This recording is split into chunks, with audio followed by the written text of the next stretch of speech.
Cette anti-philosophie, elle a une colonne vertébrale, c'est l'anti-nietzschéisme. Et ça n'est pas étonnant que ces individus-là aient pu écrire un livre qui s'appelait « Pourquoi nous ne sommes pas nietzschéens ». Il y a eu un nietzschéisme français.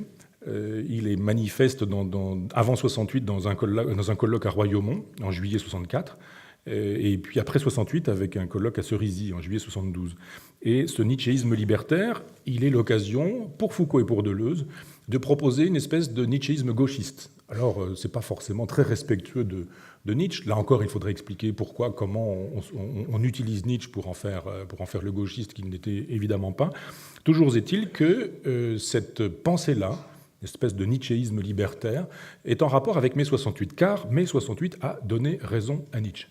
Mai 68 a été une espèce de grande révolte nietzschéenne. Il y a eu une révolte à l'endroit de la vérité. On a aboli la vérité une et unique. C'est-à-dire, c'était terminé l'idée que le père avait raison, que le mari avait raison, le professeur avait raison, etc., qu'il y avait des vérités révélées, des paroles d'évangile, et qu'on pouvait faire l'économie du débat, que c'était réglé, il y avait des vérités. Non, mais 68 dit c'est fini, il y a du divers, il y a du multiple, il n'y a plus de transcendance, il n'y a plus que du perspectivisme, c'est-à-dire des points de vue.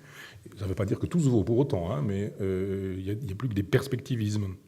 C'est la naissance du divers, c'est la fin des arrière-mondes, c'est terminé. L'idée qu'il y aurait d'autres mondes qui donneraient le sens et la vérité à ce monde-ci. Ce monde-ci se suffit, contente-toi du monde donné, disaient les matérialistes du 19e siècle. Et de fait, mai 68 est l'occasion de dire contente-toi du monde donné.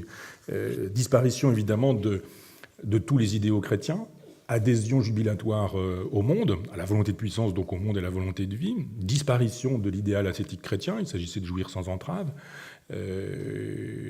Ça aussi, ça mériterait qu'on en parle. Il était interdire d'interdire, il était interdit d'interdire. Toutes ces questions-là sont des questions qu'il faudrait soulever, redébattre, mais je vous redis, l'occasion d'aujourd'hui est d'ouvrir un chantier, pas de clore des perspectives.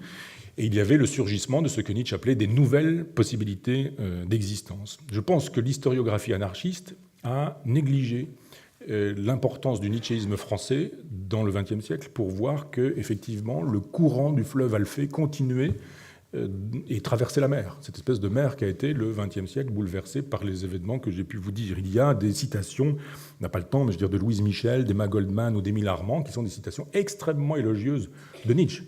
Vous avez là des individus qui placent leur existence politique, leur combat politique, sous le signe du surhomme et sous le signe de Nietzsche, vraiment, véritablement.